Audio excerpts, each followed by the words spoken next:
تو ہم نے اپنے ماں باپ کے ساتھ کی، بہن بھائیوں کے ساتھ کی، کسی ناراض لوگوں کو راضی کیا کروایا، تو اگر ہمارے ذہنوں میں یہ مقصد ہوگا کہ ہم نے یہ کام خوشنودی خدا کے لیے کیا ہے، تو اس کا اجر عظیم ہے، اجر کثیر ہے، جس کا شمار نہیں کیا جا سکتا، جس کا اجر خدا دنیا میں بھی دیتا ہے اور آخرت میں بھی دیتا ہے۔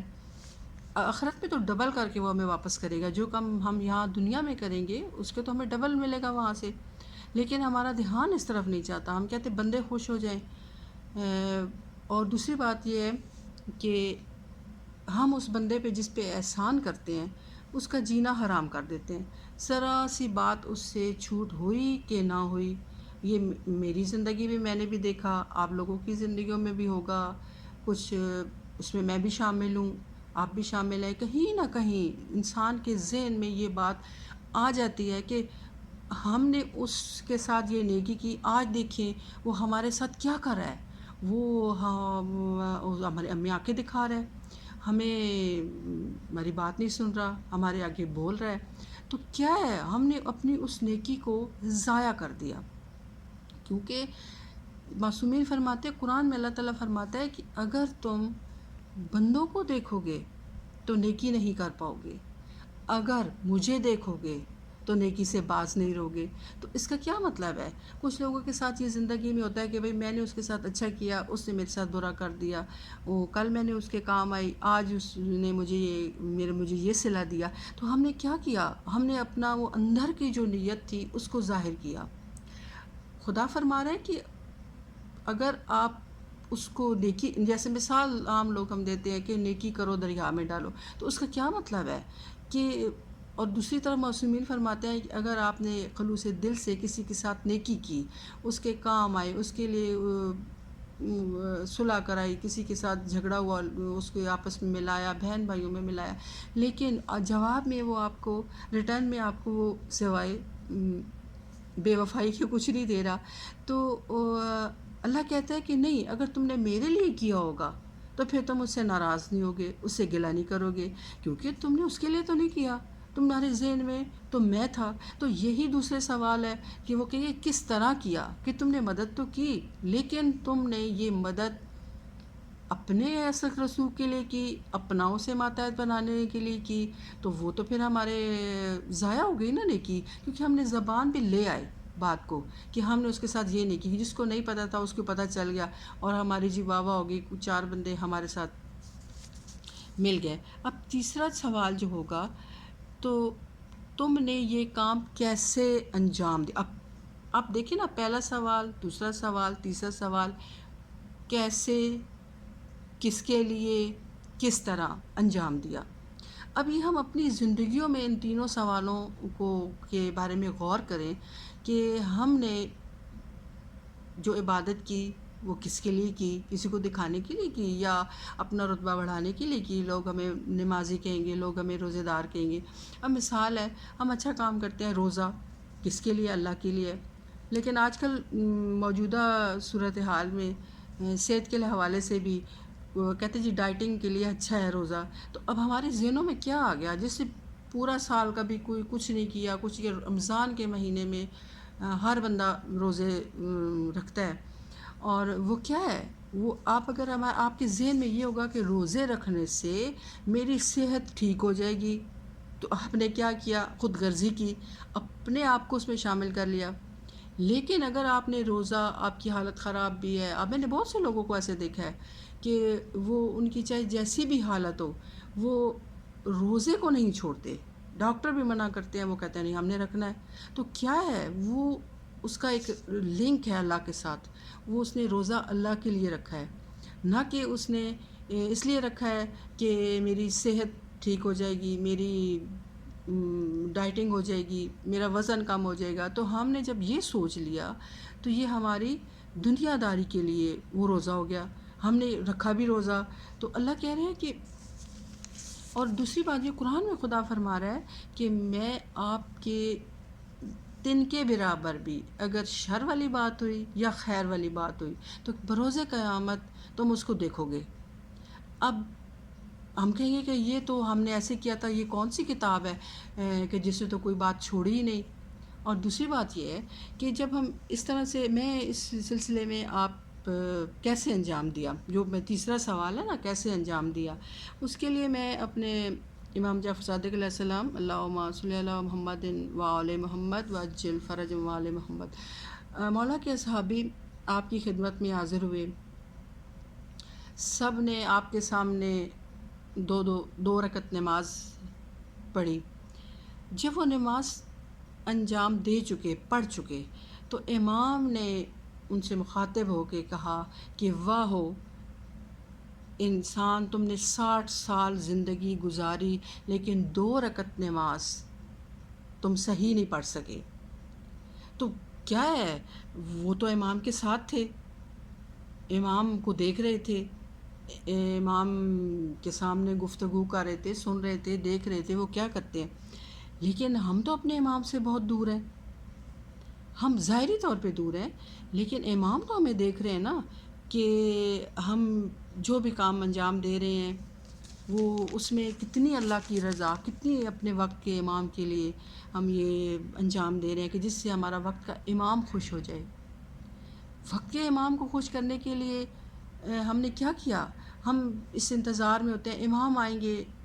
تو ہم یہ کریں گے، امام آئیں گے تو وہ کریں گے۔ پہلے تو ہمیں اپنا رستہ ہموار کرنا چاہیے نا اپنے امام کے لیے۔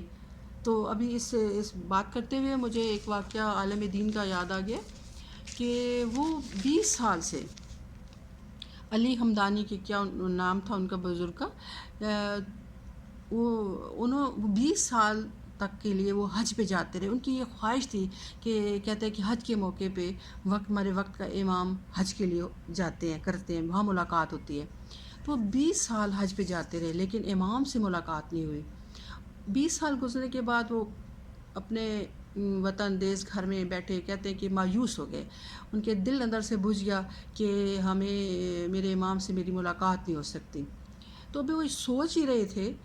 ہمیں یہ سمجھ ہی نہیں آتی کہ ہم یہ کیوں نہیں سمجھ پاتے کہ وہ اتنے کریم ہے کہ ہمارا دل جب اداس ہوتا ہے، کوئی مایوسی ہمارے اندر آنے لگتی ہے تو وہ ایک دم سے ہماری امید کی کرن کو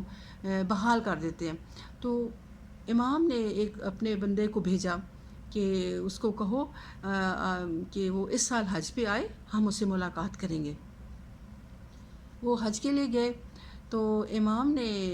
ایک بندہ آیا، انہوں نے کہا آئیں جی آپ کو امام بلا رہے ہیں۔ وہ امام کے پاس گئے تو امام دیکھ کے فرماتے ہیں علی ہم تمہارے دیدار کے، تمہاری زیارت کے مشتاق تھے۔ تو وہ کہتا ہے مولا میں تو آپ کے دیدار کے لیے، آپ سے ملاقات کے لیے انتظار میں تھا، تو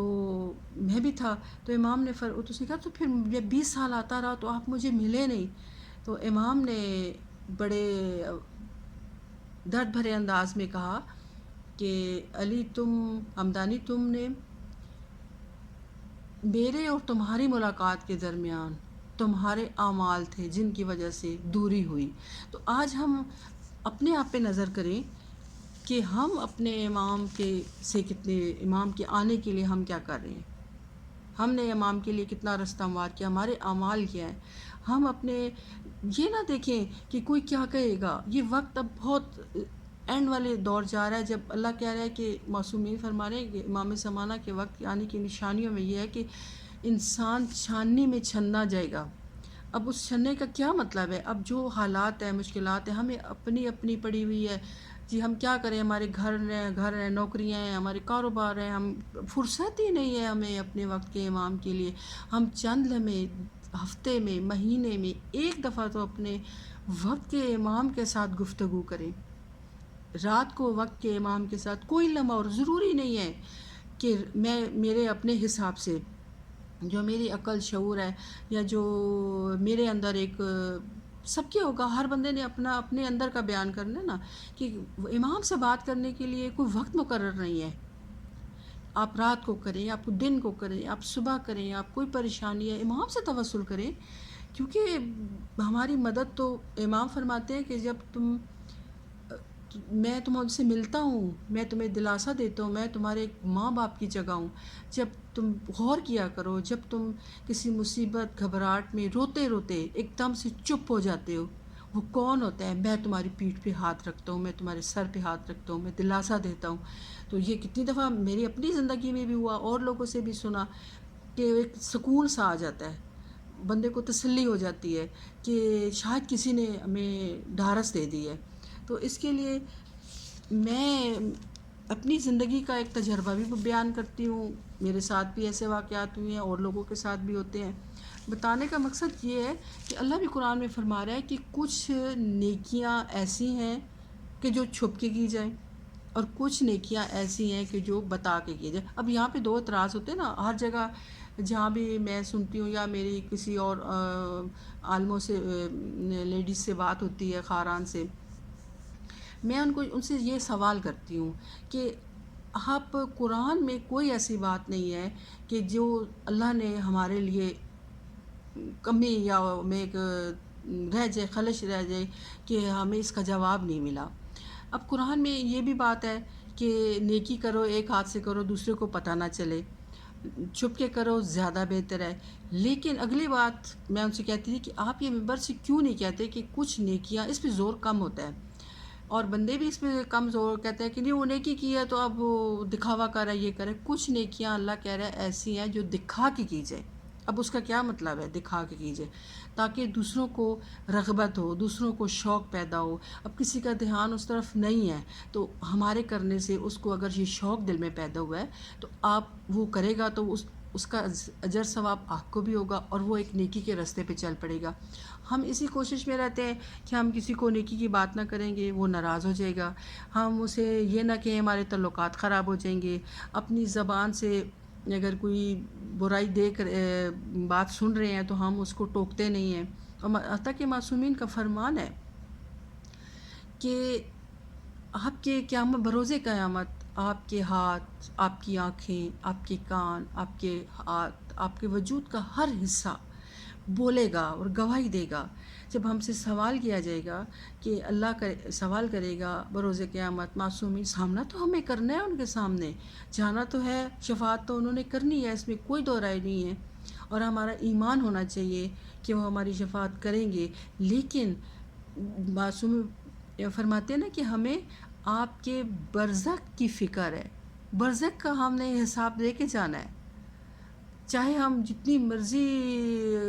دفعہ کے حاجی ہوں، جتنی مرضی دفعہ کے زوار ہوں، اگر ہم نے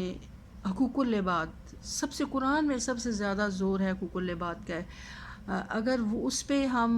پورے نہیں اترے تو ہمیں تو برزخ میں، اب مثال کے طور پہ میں ایک بندے کی مجرم ہوں، میں پہلے اس دنیا سے چلی جاتی ہوں، اب میں اپنا ہی کہوں گی نا، دوسروں کو تو نہیں کہہ سکتی کہ وہ کہیں گے کہ خود کو میں چلی جاتی ہوں۔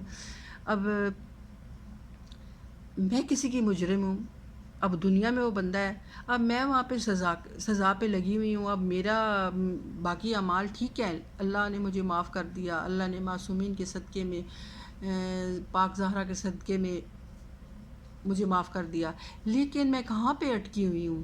میں اٹکی ہوئی ہوں اپنے اس حقوق العباد میں، کہ میں نے اگر کسی کا دل دکھایا ہوا ہے، کسی کا مال کھایا ہوا ہے، کسی کی غیبت کی ہوئی ہے، کسی کے اوپر تہمت لگائی ہوئی ہے، کسی کے اوپر جھوٹ باندھا ہوا ہے،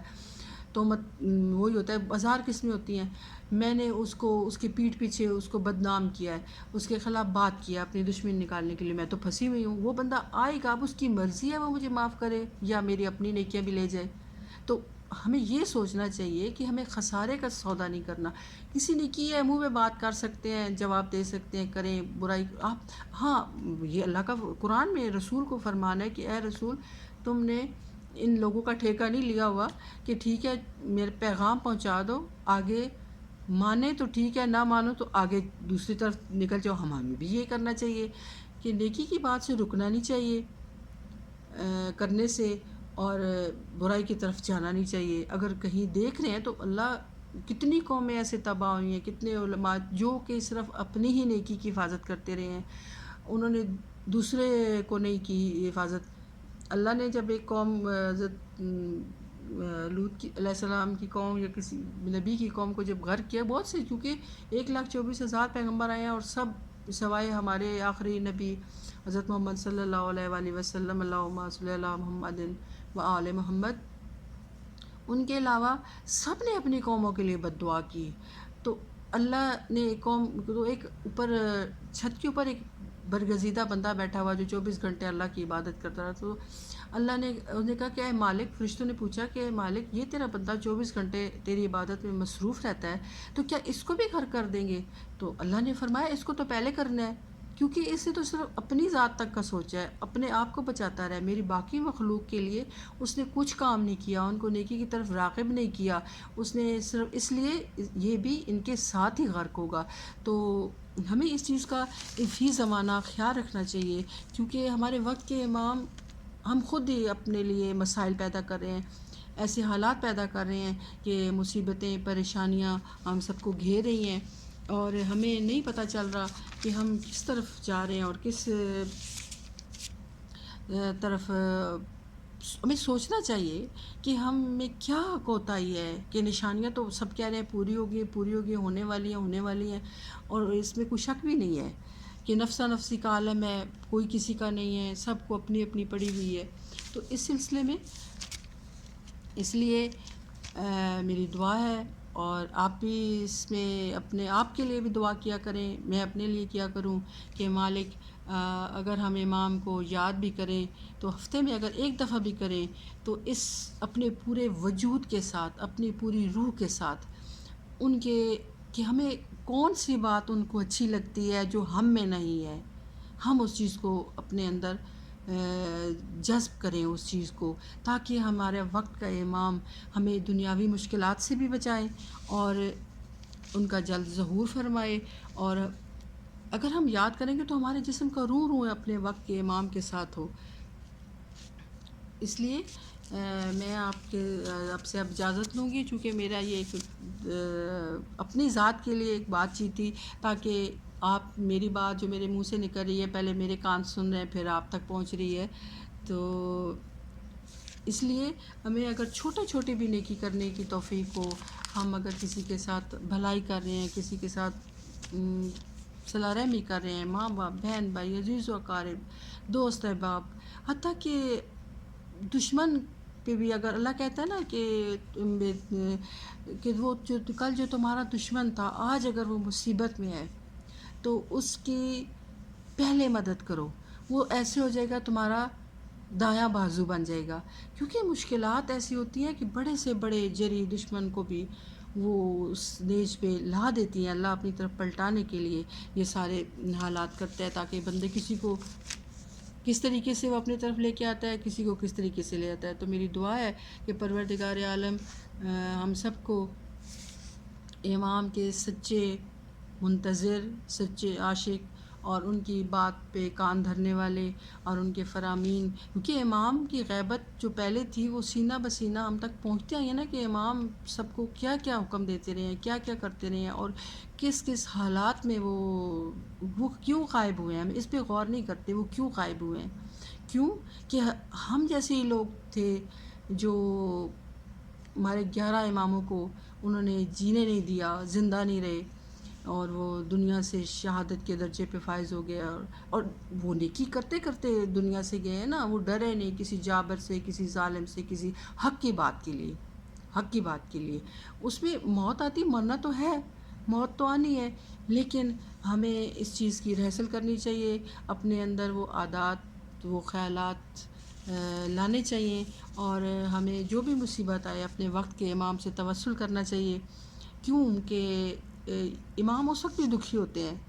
کہ یہ کدھر جا رہے ہیں، یہ لوگوں کے پاس جا رہے ہیں، اوروں کے پاس جا رہے ہیں، مجھے پکار کے تو دیکھیں، میں ان کی ویسے بھی مدد کرتا ہوں، میں ویسے بھی اپنے مومنین کو بچاتا ہوں ہر جگہ سے، لیکن ڈائریکٹ یہ مجھ سے کیوں نہیں مانگتے؟ تو اللہ ہمارے ایمان اور عقیدے کی پختگی عطا فرمائے،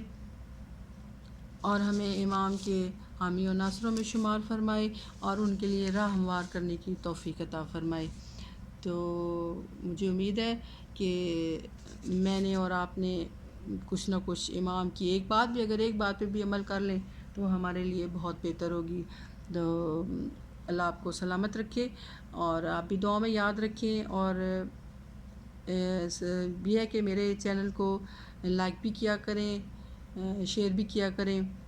تاکہ یہ بھی ایک بات ہے. اب میں نے جو باتیں کی ہیں وہ دنیا کی باتیں نہیں کی ہیں، میں نے اپنے وقت کے امام کی باتیں کی ہیں. تو اگر یہ میری بات آپ تک پہنچی، آپ سے کسی اور تک پہنچی، کسی اور سے تک پہنچی، تو یہ یاد دہانی ہوتی ہے. جیسے قرآن ہے، اس کو ہم پڑھنا چھوڑ دیں گے تو ہمیں عربی بھی بھول جائے گی. اور دوسری بات یہ ہے کہ ہم نے قرآن کو، میں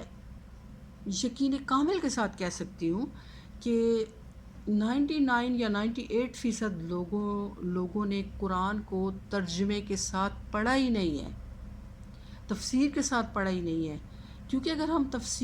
ترجمے اور تفسیر کے ساتھ پڑھتے تو اس میں تو ہمیں تو پھر گنجائش ہی نہیں بچتی ہمارے پاس کہ ہم اپنے خدا اور رسول اور آل بیت سے ہٹ جائیں. وجہ یہی ہے کہ ہم نے اس کو بس عربی کو پڑھا ہے، ثواب کے لیے پڑھا ہے، مرحومین کے لیے پڑھا ہے، اور رمضان میں پڑھا ہے کہ 4 قرآن ختم ہو گئے. اللہ کہہ رہے ہیں چاہے ہمیں ایک پورے رمضان میں ایک پارہ آپ پڑھیں، لیکن اس کو سمجھ کے پڑھیں، تفسیر کے ساتھ پڑھیں. سال میں بھلے آپ کا قرآن ختم ہو، سال میں ختم ہو، لیکن اس کو با ترجمہ پڑھیں، پھر اس کے ساتھ تفسیر تھوڑی سی پڑھیں، پھر کسی معصومین کی زندگی کو ساتھ لے کے آئیں. اور میرے خیال سے تو ہمارے پاس ان ہستیوں کے بہترین طرز جو زندگی ہے اسے اپنے آپ کو اس میں ڈھالیں، تو مجھے یقین ہے کہ امام وقت ہم پہ نگاہ کرم کریں گے.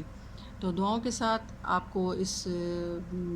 گفتگو سے اب میں بریک لیتی ہوں. اور چونکہ میں نے وعدہ کیا تھا کہ میں آپ کو طب معصومین سے، کیونکہ میں قرآن و آل بیت کے ساتھ ہی